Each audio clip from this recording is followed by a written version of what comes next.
अस्सलाम वालेकुम। இன்னைக்கு நம்ம ஹபீஸ் கிச்சன்ல மட்டன் கிரேவி தான் பண்ண போறேன். மட்டன் கிரேவி பண்றதுக்கு 1/4 கிலோ மட்டன் எடுத்துர்க்கேன். கிரேவி மசாலா எடுத்துர்க்கேன். அப்புறம் ஒரு தக்காளியை மீடியம் சைஸ் தக்காளி கட் பண்ணி வச்சிருக்கேன் பொடியா.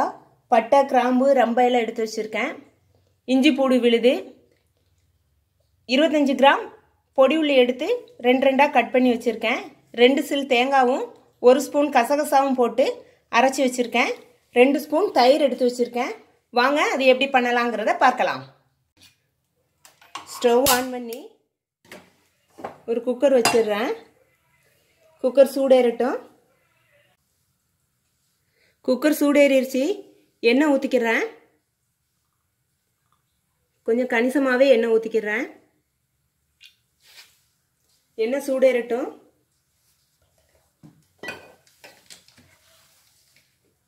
பட்டை, கிராம்பு, ஏலக்காய், அப்புறம் ரம்பை எல்லாம் எல்லாத்தையும் அதில் போட்டுடுறேன். எண்ணெயில் எல்லாத்தையும் சேர்த்துடுறேன்.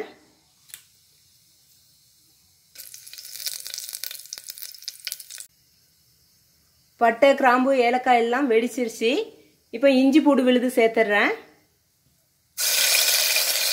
இஞ்சி பூடு விழுது சேர்த்து லைட்டாக கிண்டி வச்சுக்கிடலாம்.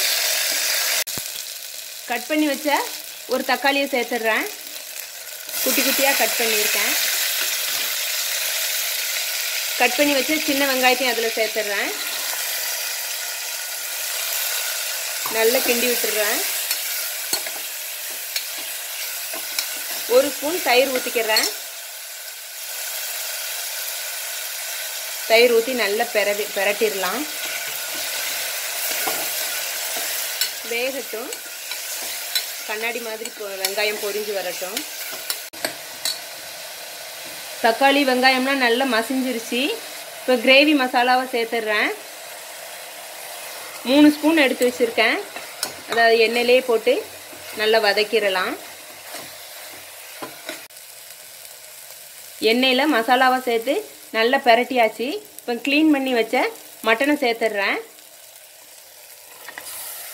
மட்டனை சேர்த்து ஒருக்க நல்லா பெரட்டிடலாம்.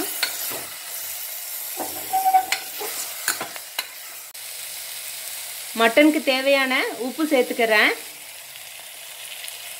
உப்பு சேர்த்ததும் இந்த கப்புக்கு 1 கப் தண்ணி ஊற்றிக்கிறேன். தண்ணி ஊற்றி ஒருக்க பெரட்டிட்டு குக்கர் மூடியை போட்டு மூடிடலாம். 3 விசில் வரட்டும். வந்த பிறகு பார்க்கலாம். 3 விசில் வந்ததும் ஸ்டவ்வை ஆஃப் பண்ணிட்டேன். ப்ரெஷர்லாம் அடங்கிருச்சு.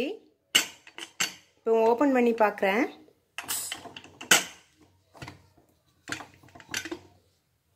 ஓப்பன் பண்ணியாச்சு. அரைச்சி வச்ச தேங்காய் கசகசா விழுத இதில் சேர்த்துடுறேன். கிரேவியோடு சேர்த்தாச்சு. மிக்ஸ் பண்ணிடுறேன். தேங்காய் விழுத ஊற்றி மிக்ஸ் பண்ணியாச்சு. இப்போ உப்பு செக் பண்ணிக்கிறேன்.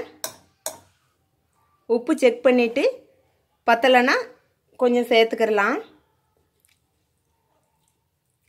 மட்டன் வேகலை. இன்னும் ஒரு 2 விசில் போட்டு எடுக்கலாம். குக்கரை மூடி 2 விசில் போட்டுக்கிறேன். ஸ்டவ் ஆஃப் பண்ணிட்டேன். திரும்பவும் 2 விசில் போட்டு தான் ஸ்டவ் ஆஃப் பண்ணியிருக்கேன். ப்ரெஷர் அடங்கிருச்சு. இப்போ ஓப்பன் பண்ணி பார்க்குறேன்.